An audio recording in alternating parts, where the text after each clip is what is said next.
administration in the country.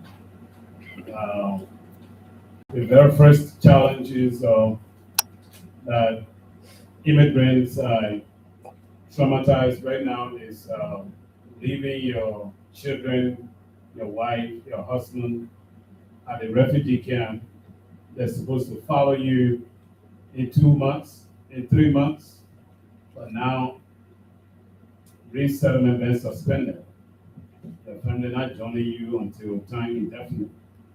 That's one, and that's a psychological effect on people, especially those that came ahead, expecting their family to join them and then they cannot. Two, there are a lot of resources that have been cut down from communities, from institutions, from immigrant populations. Take, for example, it just the SNAP benefits, food stamp and cuts, Medicaid, health insurance, that's a hold around the country. Been very, very tough. Three, um, as I,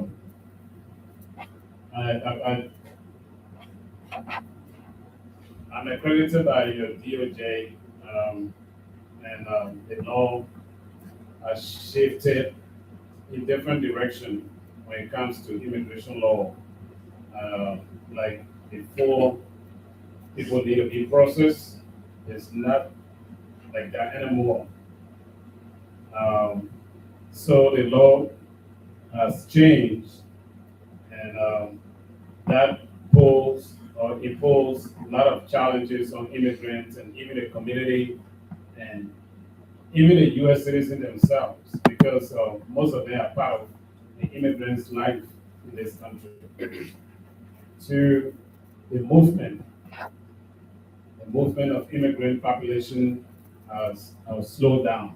Travel has kept people at home. The fears of intimidation, the fear of deportation, the fear of proceedings has increased among communities.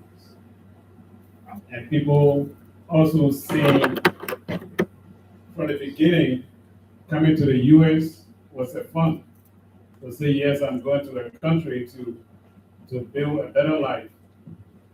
But now that they coming here and the expectation is not like before. No free movement, especially as an immigrant. I was just in Louisiana and I got my U.S. passport ID.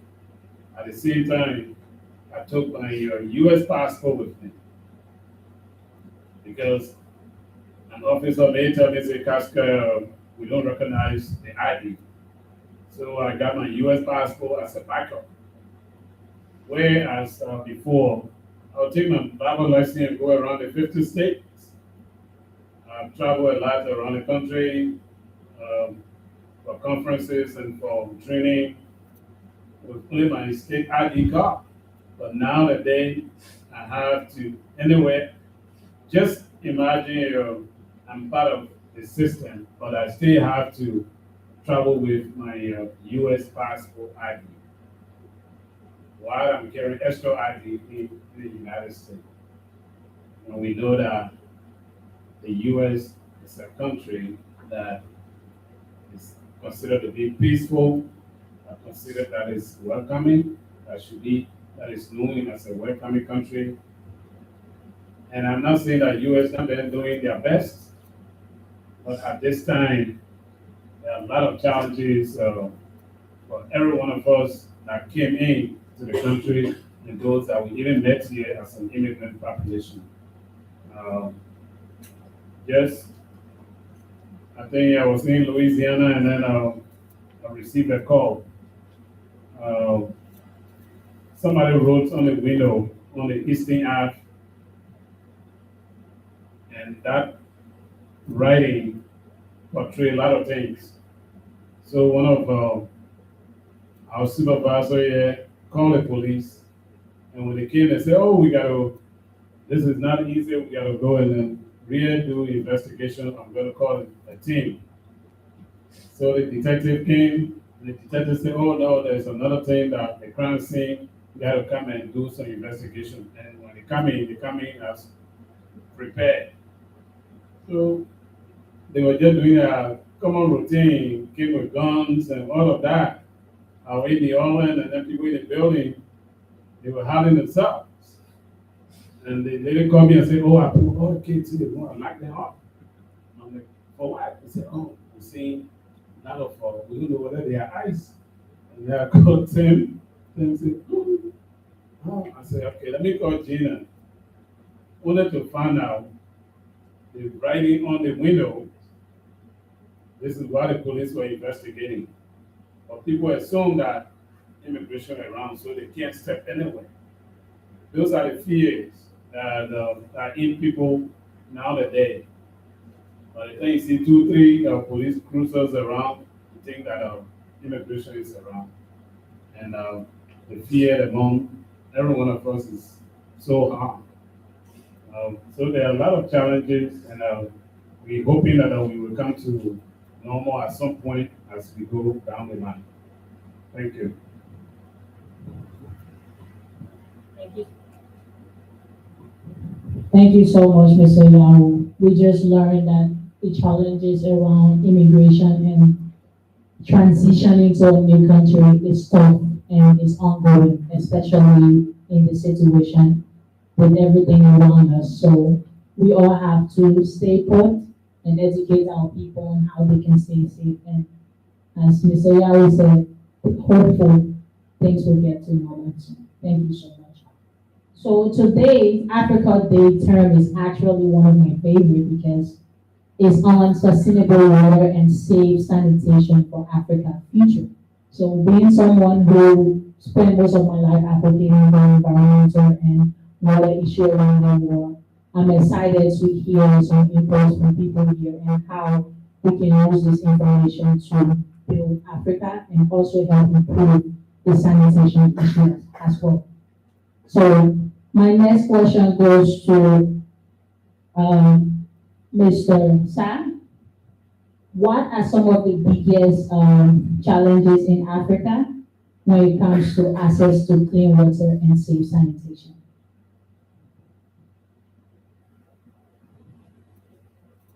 Um, please excuse me to shift a little bit on the immigration that my brother mentioned. Only because I came with my two daughters who I found for that one, I think about 12 years before she got here. But that's not all to it.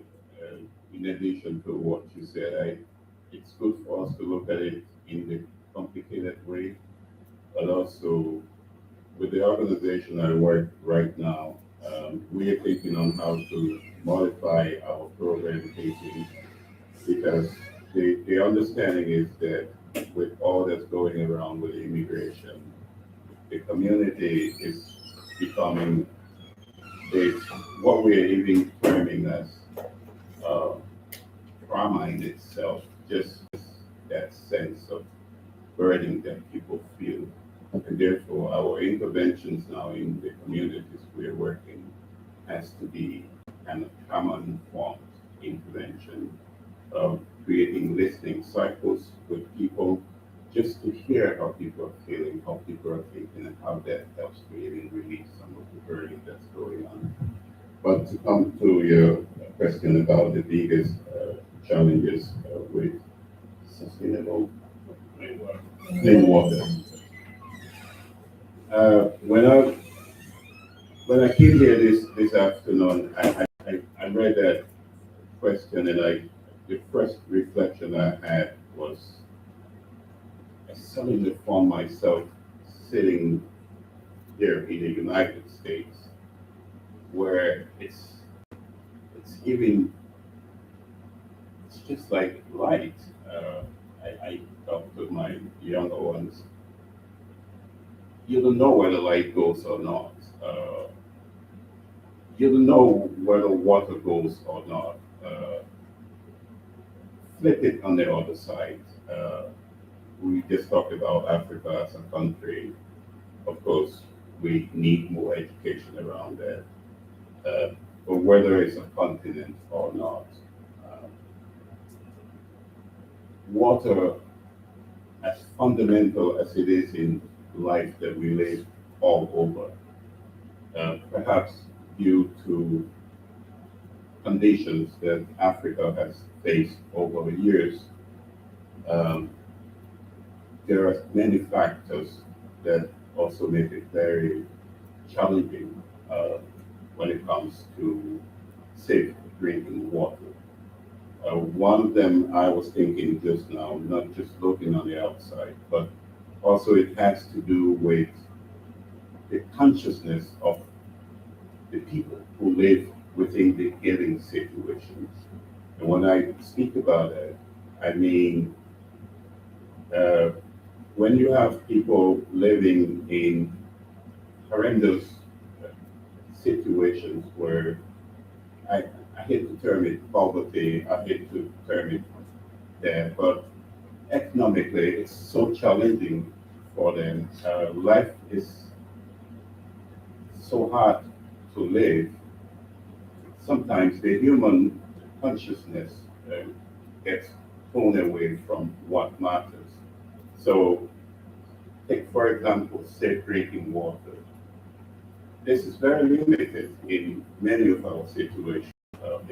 It's growing, but it's very limited in many of our situations. Like from where I come from in Liberia, um, we have pipe-borne water for a certain percentage of the population. We have hand dug wells for a certain percentage of the population, the local population that are mostly striving to survive.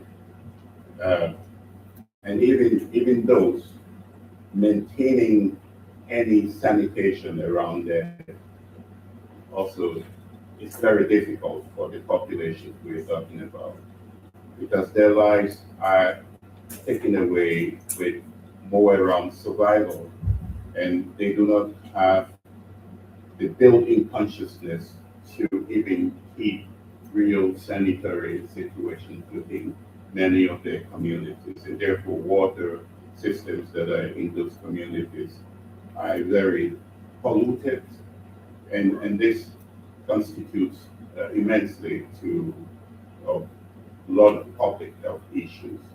But again, looking at what sustainable water, uh, safe drinking water looks like in our own situation. Um, Obviously, on the other hand, that's what we are looking for. But currently, as it is in most parts of Africa, this is quite a challenge that we are working on. And I think in Liberia, this is a priority for um, how to expand safe drinking water to the larger populations. You have you don't have many pipe-borne water around, um, and I just mentioned end up well where people just go and harvest water and drink without any chlorination. All of that is just so huge. I don't know if I answered that, but maybe that's what I can say. Thank you.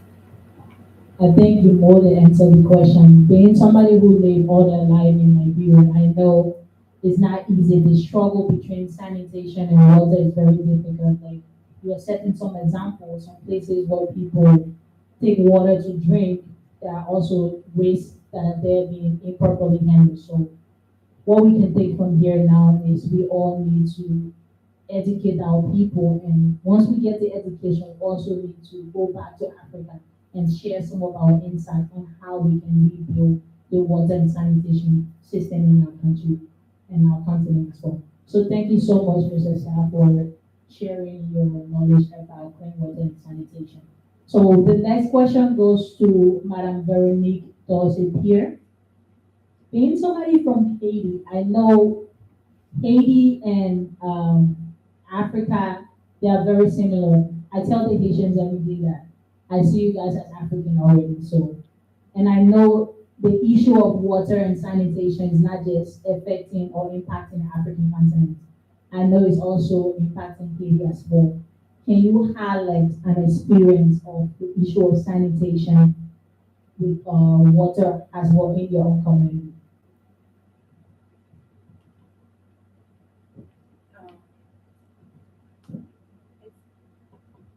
It's the same issue that we also have in Haiti. And again, it's about education. One of the biggest problem that is causing or problem with water sustainability is deforestation. So in Haiti, we have a lot of beautiful natural spring. And because the population, they cut a lot of tree because we use charcoal to cook. And once those trees are gone, they are gone. They are not replanting them. So it's about educating with deforestation. If you cut one tree, plant three. If they keep it like that, the runs won't run dry. So this is one of the issue we having. And because also 80 is prone to hurricane and earthquake, and we have a lot of social political issue and corruption. The main thing is corruption. So once you, it's okay to educate the people and teach them about deforestation, but once a government is not doing what they need to do with the people, it's like we are washing our hand and then wiping down in the floor. So the thing is, we have this expression, we are too rich to be poor. We have to educate our people and then we have to bring about democracy. When we do that, the social political issue will be solved, and that's how we bring about awareness about a water sustainable issue. Um, I grew up drinking from the spring, so water I've had at my house was always from the well or from the spring. So if the spring goes away, it's disastrous for all of us. And I usually tell them that water is life itself. Where whereas you can go 1 month without food, with water is only 3 to 4 days. So we have to make sure that it stick to them, and then we have to make sure that we bring about education and then trying to get rid of this corruption that we are suffering from. Wow, that's amazing. Thank you so much. Just listening, she said we are too rich to be poor. If you look at the African continent and even the diaspora, you know that we have a lot of natural resources. Even in my country, Liberia, there are even more wetlands I cannot even name at the tip of my fingers, but we are still struggling with water issues. So, but she said we need to educate our people. And something I also admire, she said they are struggling with the issue of deforestation. And she said if you cut down trees, like 3 trees, you should plant 10 to replace them so we can be able to regrow what we destroy. Thank you so much. So my next question is for Mr. Bafo Bonnet. Being somebody who's studying sustainable food system at Cornell University, and I know you work study a lot of issues around water and environmental issues. What are some of the practical community-driven solutions that you think African as a whole or the diaspora can use to improve the issue of clean water and sanitation in Africa? Thank you. So we are talking about sustainable water. So sustainability goes like this scope. It is an economic aspect of it, which is a challenge in Africa. We also look at the social aspects as the people. Then we talk about accessibility. How do they access the water that they have? How do they, is it available? How do they utilize it? How do we also maintain it? So do we have that maintenance center in us? It's also a challenge. So all these things you need education to get rid of that. Two, we also look at environment. How do we see environment? So we traveling across, I saw a lot of trees.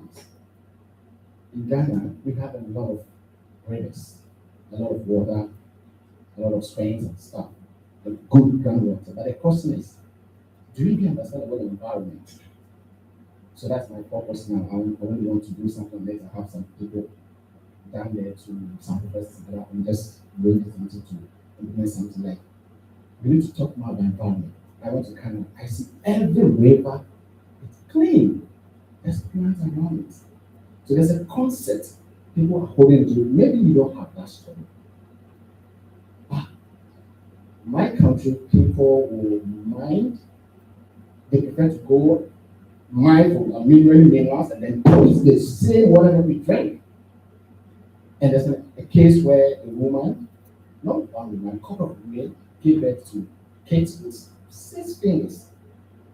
And as a result of all this metallic substances and mercury that they use on this gold and stuff. So people who exchange water, what is the basic need of life, for money, cash. And even the gold, we don't even process it in our country, we take it out. The Chinese are all over in our country, destroying our water bodies, destroying our environment. And we really understand what we are doing. That's the story I said. We just develop our pen and they write the story for us. There's a lot we can do. One is education. We those in diaspora, we could also liaise and then share those knowledge with those down there. That's why I said I've started something. I called about 6 professors that I studied in their hands and they started talking about something. I was dealing with farmers, farmer well-being, talking about the mindset and the psychological aspect of our farmers, what has been left behind. So that gap, I want to fix it. Then I'll go to the environment. So we can share education, our experiences, we travel across other countries, global south, global north, there's a lot of stuff. But it's hard time we go back. Start implementing those things. You can just study it. Oh, I'm a professor, and you have nothing to show off. And one beautiful thing I also learned in all my travel, I never see any professor in both the global north. They don't love that title. They don't care. Just call Morgan. My supervisor, he says call Morgan, and that's good. Back home, he wants to be called doctor. But what do you represent that doctor? What have you done? That's my question. If all your education has done nothing, and you still prefer to call that title, doctor, to me, that makes sense. Do something, change life, change the environment, impact something. And that's what we're doing. So I think it's high time we look back and then hold hands and then put impact. We need to implement education, use social media to speak to people rather than watching what sort of stuff that's not just get all this information. Then we could also design some other stuff. So as a food system expertise, like my job to design a food system that will impact my country. COVID time, I saw a lot. My uncle was a politician, he was a chief of staff. I just want to be an uncle. Ghana we are the second producer of cocoa in the world. We produce the global cocoa, produce 20% of it. But COVID, trust me, we couldn't feed the entire country, not up to 6 months. We couldn't boast of cocoa, we couldn't boast of rice, we couldn't boast of maize. We were resorting to other countries for food. I want to hear myself like this, uncle. What are you guys doing? That's system failure. It was like corruption. That's the economic aspect of sustainability. There's a system failure. Money to embark on a project is a government sentence project. It should be community-based project.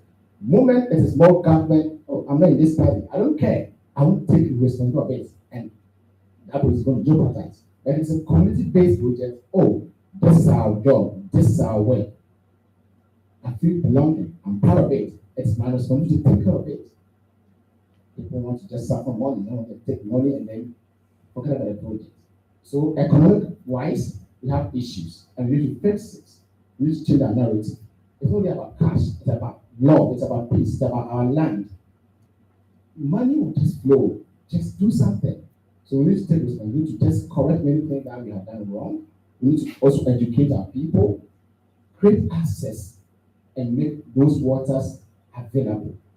And also, might also change the analysis of that maintenance syndrome. That's one thing I South Africa. We don't maintain things. And to me, it's one of the things that I feel so bad about it. We need to change that mindset. That's the environment. Protect almost all our water bodies. That's our source of our water. If you need to take very good care of it, trust me, you're going to have a very good water to take. You need to drink. We need water to live. And even our crops need water. I think there's a lot to do. We can still get there. Wow. Amazing. So there's a lot to do, but it is not late, like he said. We can still get there. It's time that we all change the narrative. And something that he said that stood out is we have a lot, but the way our government are handling this issue is affecting the population and affecting the people. So it's time we go back and provide those education that is needed to change the narrative. So thank you so much, Mr. Papaponet, for providing the insight on that. So my next question goes to everybody. Being from Africa, I know firsthand that reaching this stage, it is not an easy thing, especially as an immigrant or refugee. What have been the driving force along the way? And can you share a life-changing experience that will inspire other young Africans, refugee person or African descent? What's some story that you can share with us? I know sometimes it's not easy. Sometimes you want to give up, like, I'm dropping everything to go back home. What are the message you can give to somebody who is out there that want to just leave it all because of the struggle? I will start with Mr. Casayao.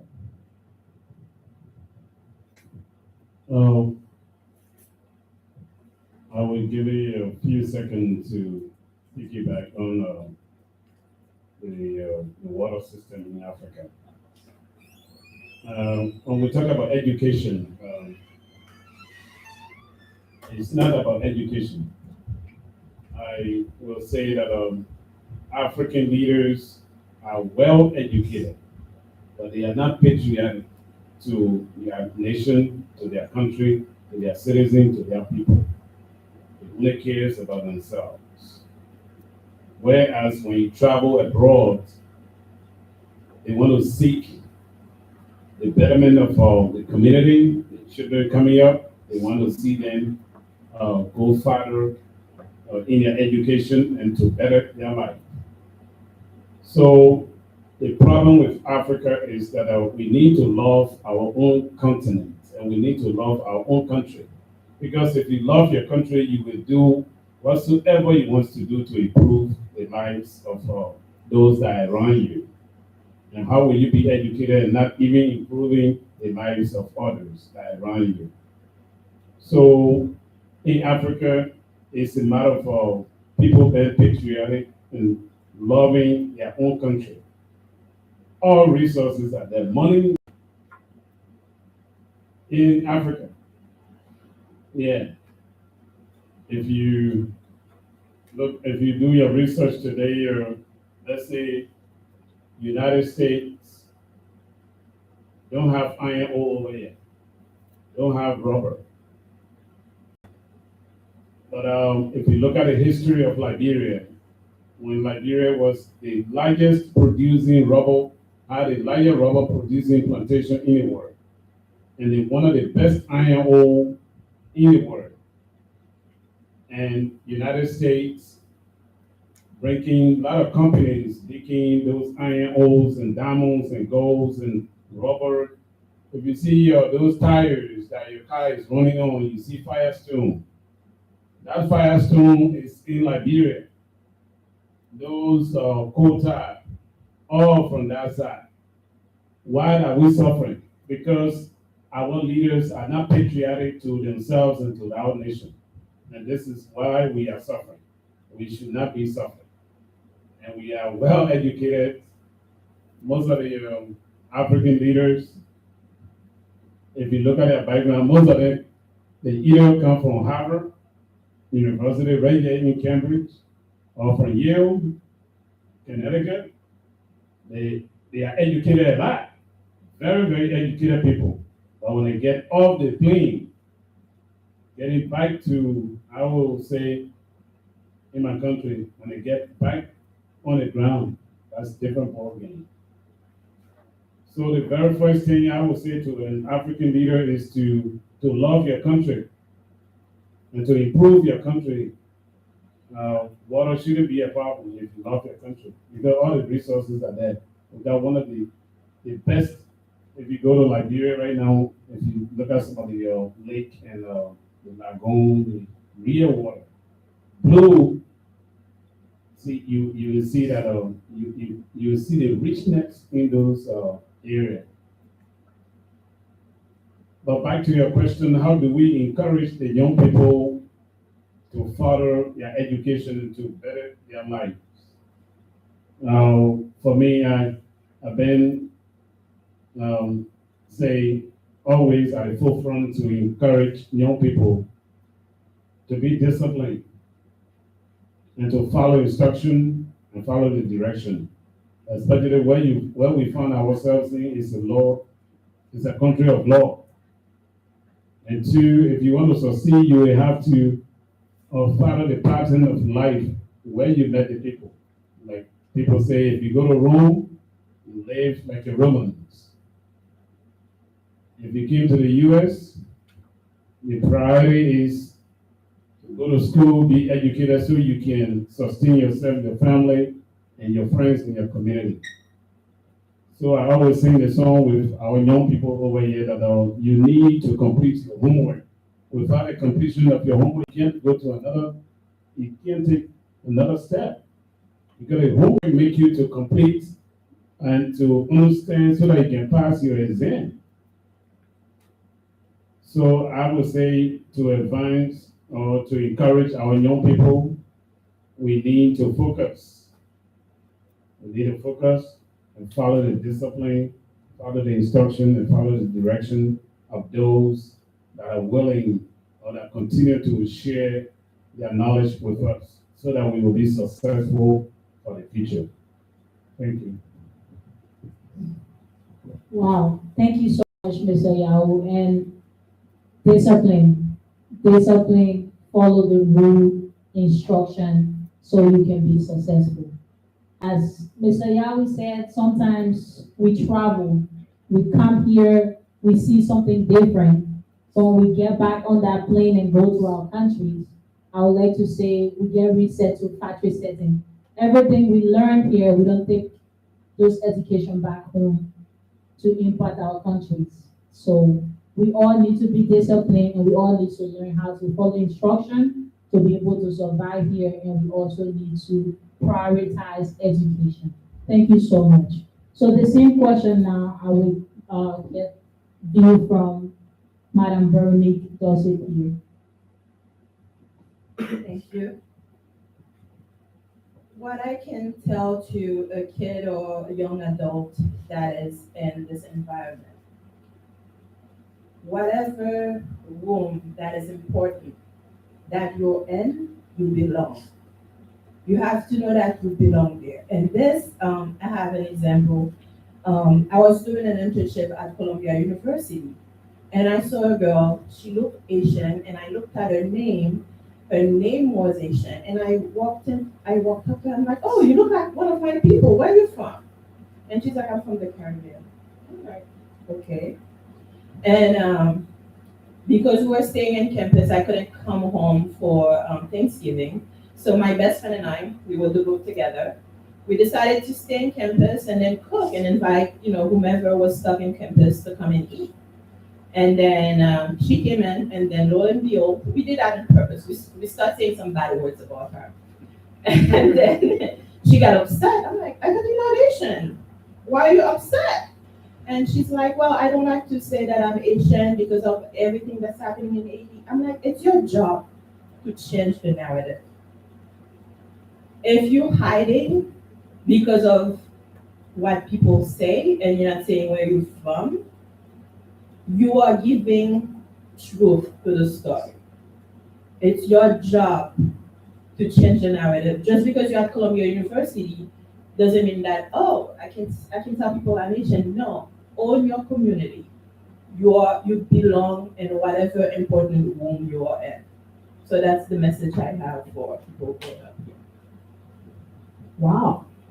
You belong, own your community. This is where you belong and you are here for a purpose. So if, like, when I walk in a room, the first thing I tell people is I'm African and I'm proud to be one and I'll carry that for the rest of my life. And I wish we also educate our people on that. This is their heritage and where they are from, they should be proud of it. So now I will solicit a view from Mr. Anthony Bafo-Bonnet. So I would say each and everyone here, or each and everyone has an amazing potential in us, which is 100%. But in life, whether you like it or yes, there's going to be an interference. Will come in diverse ways, whether from financial issues, family issues, friends, things that we love. They are all going to interfere with all that potential that you have in you. But one thing that you're supposed to know is that you're supposed to have a purpose, you should know where you're going. So for me, I look at purpose, consistency, and then perseverance. That's my value that I always stand with. So the question is, do you have a value? You need to answer that question as a youth, as an African, whoever you are. You should know where you are going. What do you have in your hand? Or what you have in your hand is something like a springboard for you to jump. You don't have much because life is a steps. So this is what I have in my hand. This is where I'm going. That's your purpose. That's my target. There's going to be chances. Many things are going to dangle in the side of you. So beautiful, distract you. These are the interference. What would I do to wipe away all these things? You need to have a focus. So there's this beautiful story about Beckham some years back. And then there was a penalty shootout. We know that we love football between England and then Germany. Then Beckham placed the ball there, and then there was a golden goal. So when he scored, that's the end of the match. So there's millions of people shouting, "Go, go, go!" You know, people just want to say a lot of stuff to influence whatever you are thinking. He placed the ball at the corner of the goal, and it was goal. So one journalist approached him and he said, "David, what's going through your mind with all these millions of voices coming to you, saying words?" He said, "I refuse to listen to whatever goes on around me, and I focus, and I stick to that." There's going to be interference. Financial issues. I have gone through a lot of issues in terms of finances. I've gone through a lot of cultural issues, but I'm going to Canada and then so cold, super cold. Canada is so hot, like 32. And Canada, minus 51 degrees Celsius. I was like, ooh. I just walked like 30 seconds and all my ears is frozen with ice. I was like, what kind of country is this? All these things are going to extract you. This is a part of interference. Money issues. There was a point I need to pay some amount of money for my school and also have to leave. People drop out from school because there's financial issues. Ask people. Partnership is part of life. You can't be alone. You need people. You need money. Something's not about money. I can go to Mr. Pascal. I want to set up this business. I want to set up this company. What do you have for me? You could just encourage me. It's part of my journey. You need to ask questions. You need to persevere. All these influence things are going to happen. So your amazing potential is 100%. Your output is a big P. Your interference is the I. So if you give more room for more interference, what is you get 80 I, which is the interference. If you start out from 100, your output will be 20. You're going to succeed. But if you just refuse to listen, as the Beckham said, then your interference will be 10 or 5. 5 out of 100, you get 95 or 90. And that's your output. You excel. So as youth, we need to have a purpose, we need to have a value, we need to know what we stand for, what we have in our hands, and where we are going. And trust me, we will get there. Wow, powerful. Purpose, consistency, and value. Everybody should stand for something. Have that one thing about you and say, no matter what, I'm standing for this. Now I'm going to solicit a view from Ms. Lassa a very brief one because I think we're running behind. Yeah, mine is just to, I think, summarize it, conclude it. I think discipline is crucial. We must have purpose. Uh, we must believe in what we are doing. We must also understand that it takes time. I think all of us here at different levels will find ourselves at different levels. It didn't just come easy. Um, I came to the States. I thought I had everything from Africa, but I had to integrate here, and it took me a long time. I was applying for jobs and no way to get. I started from different lower levels, and eventually just believing that you will get it. You will get there if you believe and you're committed to the purpose. Staying committed to the purpose and integrating in a new system. That's the important things to do when you transition to a new place. So you need to stay committed and you have to always have a purpose. So because of time, we can take few questions from the audience. If anybody here have something they would like to add and also like to share.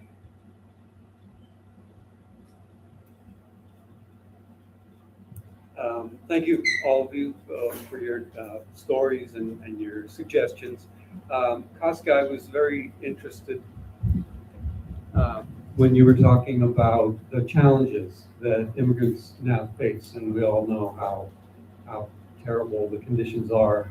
I'm currently volunteering for ACE, but beyond that, what would you suggest, any of you, as a member of the community, what can we do to help with the challenges that the immigrants are facing on a daily basis?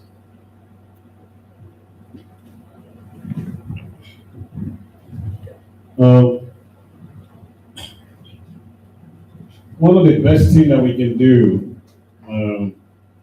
like the writer said, it will be difficult when you work together for someone to put you apart and you're working in a single line.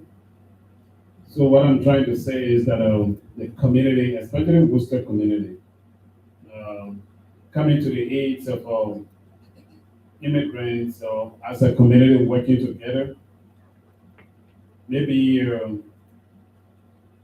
there may not be resources at the time, but helping those CBO in a community that is a community-based organizations. Take for example, let me just bring a simple example. When the food stamp was cut, Tim and the other group came and said, "Oh, I think we need to open a little pantry here for our family." And we have bulk of refugees and migrants in our program. And I said, "Okay, go ahead." And they start sending information out. Take it from me. One day I was at the door, and then there was a guy that said, "I'll provide better rice and whatsoever, beans, eggs, and what." So what I'm saying is that us coming together, you may not have it, but you may have a connection. You may have, or you may know who you can recommend me to get those resources so that other people can survive on it.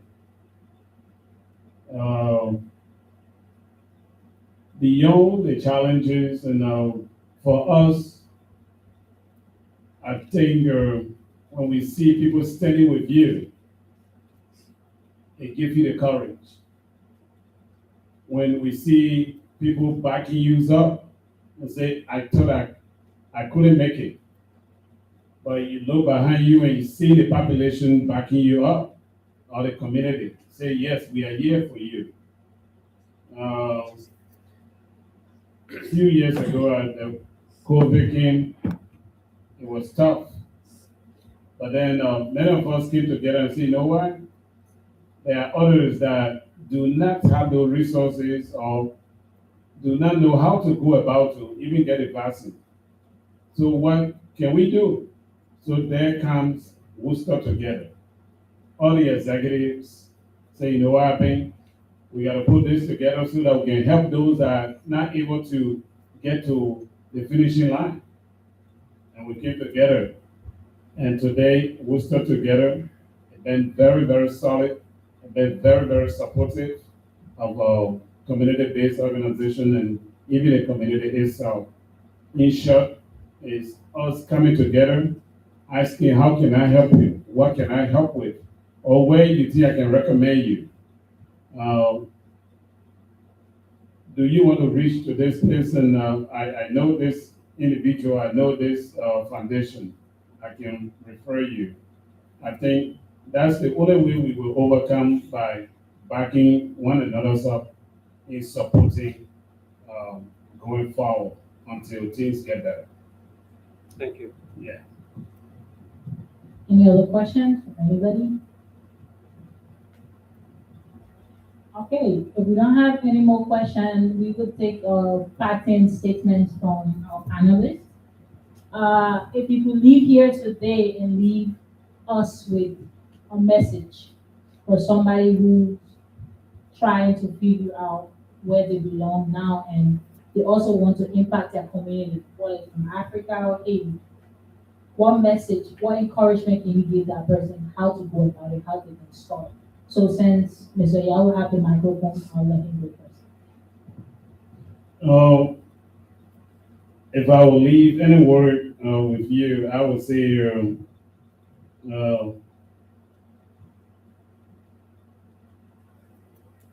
let's be resilient and don't give up.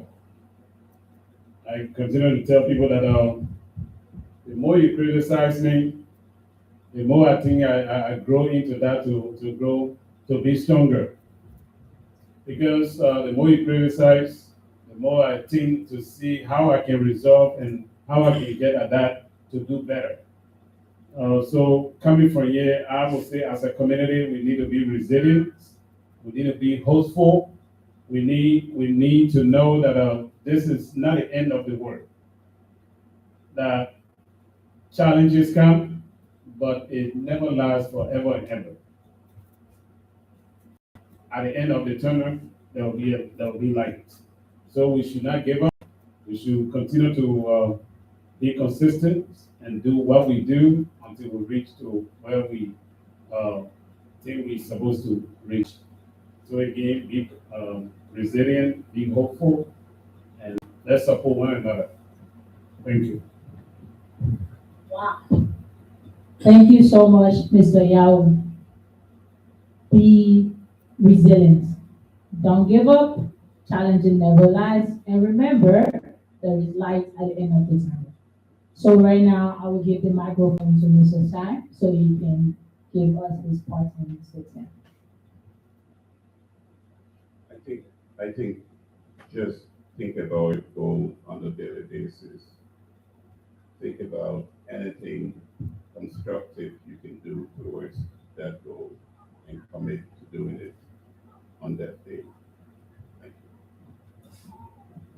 Think about your goal and commit to completing them. We all have a specific goal that we want to achieve. Think about it every day. Every day you wake up, commit yourself to getting it done. Thank you so much. Right now, we give the microphone to Madam Veronique Garcia. What I'd like to share with people and to get back to your question, the thing is to share our resources. So just because I struggled when I just came here 25 years ago, I don't want to see someone else in my shoe go to the same struggle. I know what I did to get over it. I'm in the position to lead the way. Share my resources to help. They are shocked, they don't speak the language. I know their language and I know English. I want them that way. So that's the way we share our resources and then we lead the way. Wow, powerful. Share your resources. Something you have, use it to also. Don't say because I struggle with that and now I'm going to share with others. Share your resources and most important, have empathy. Empathy is important. Once you have empathy, you are able to share what you have with others. Okay, Mr. Bako Bonnet, be brief. So I would say, positive change begins with individual responsibility and then collective actions. So we should contribute and should be responsible to our community and to ourselves. We shouldn't underestimate ourselves in any way. There's an amazing potential in us. Let's try to build up and then have a purpose, have a value to stand for, and surely we get it. Wow, that was powerful. Individual resources and having a purpose. I would like to thank you for joining us. Thanks to our audience and thanks to our amazing audience. We learned a lot. And I hope today, whatever information you get from inspire you to also help contribute to the African continent and diaspora as well. Thank you so much for joining us. Thank you again, a big thank you everybody. And I was your moderator, Etisha Jacob. Thank you so much.